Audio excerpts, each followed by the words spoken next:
Hi guys, welcome back. This is Ratnika and you've reached MGMH Indie 101 sessions. So today's video we're going to talk about press kits, okay?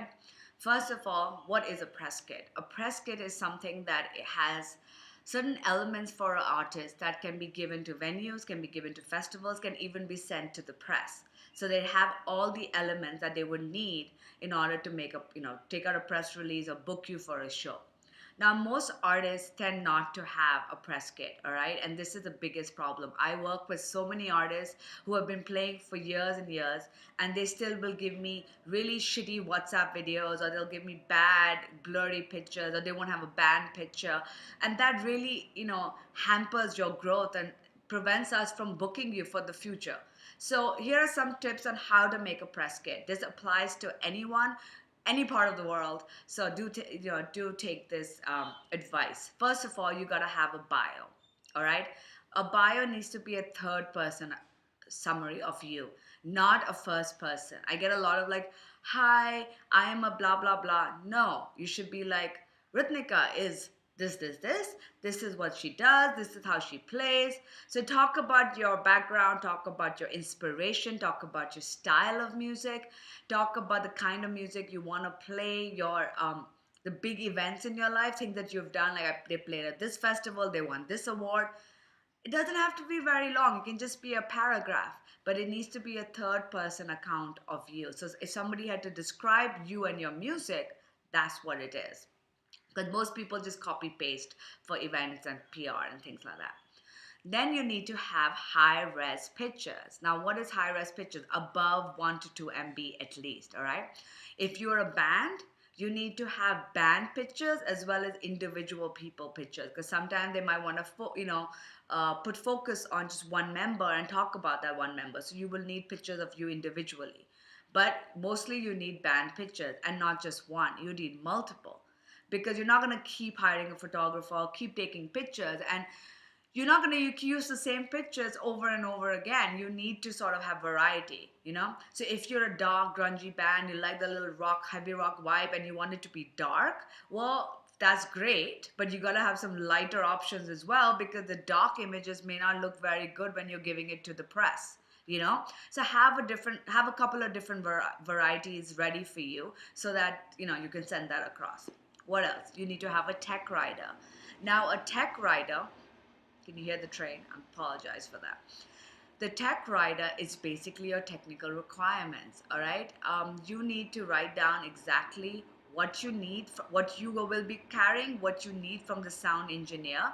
And if you can even make a diagram of your stage plot, right? Basically where you'll be standing, where you want the monitors, where you want the DIs, where you want the amps, all of that. Because what happens is, first of all, when you're writing to music festivals and venues and things like that, they need your tech writer, because they would need to talk to a sound engineer or sound vendor to find out how much the whole thing is going to cost. Secondly, if you send it across, then the sound engineer can have everything ready as per your specification. Of course, put a phone number there, because you may not always get what you want. So do give options, and that way the artist can discuss it with the sound engineer and get all the details. But it's very important to have that. It's also important for you to have a hospitality rider. Now, let's be honest, if you're just starting out, you're probably not going to get everything you want, okay? But it does help to have it listed down. Say you should talk about, okay, if you are traveling within India, within the country, do you want a train? Do you want plane? Do you want how many hotel rooms? 3 star is okay, or do you have to have 5 star?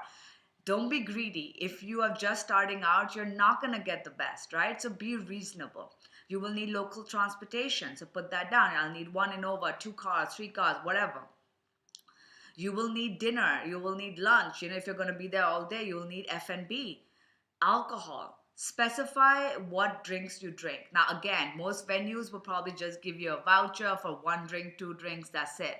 Probably domestic. But it helps to write down, okay, I like Absolute. Just in case you play at a music festival where they're looking at your rider, and they will make sure to have vodka for you if you are a vodka drinker, and not give you gin. So it just helps to put it there and make it a little bit professional. Doesn't mean you're going to get everything, but again, it makes you look professional. What else should be on a press kit?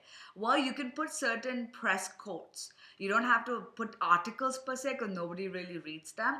But underneath your bio, maybe if you're making a PDF document, you can put a couple of lines, like one or two lines. Rolling Stone said that blah, blah, blah, blah, blah.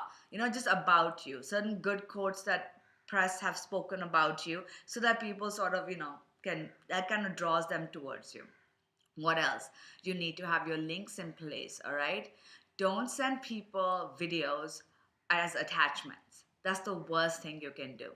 Make a YouTube channel, upload your videos, make a SoundCloud page, upload your songs there, and send them links. So if you're sending them a press kit as a bio, you need to have your band name, maybe a picture embedded in it just to make it look nice.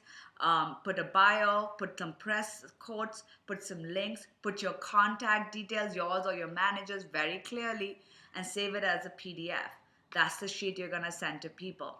Along with that, you can have your pictures, you can have your tech writer, etc. Now you can send them all individually, or you can upload them on Dropbox or a Google Drive and make a little folder which has your pictures, your tech, your everything listed. Even if you have your own logos, if you have a band and you have your own logo, have the high-res, PNG file, etc. ready. And you can send that link to people when they ask you for all your details. That just makes you look professional, and at the end of the day, you will get everything. Now, quick question on what kind of music you should send to people if you're just pitching to them. You should send them a playlist that you've made of your songs. You don't have to send every single one. You can maybe send 5 songs, which is a broad overview of the kind of stuff you do.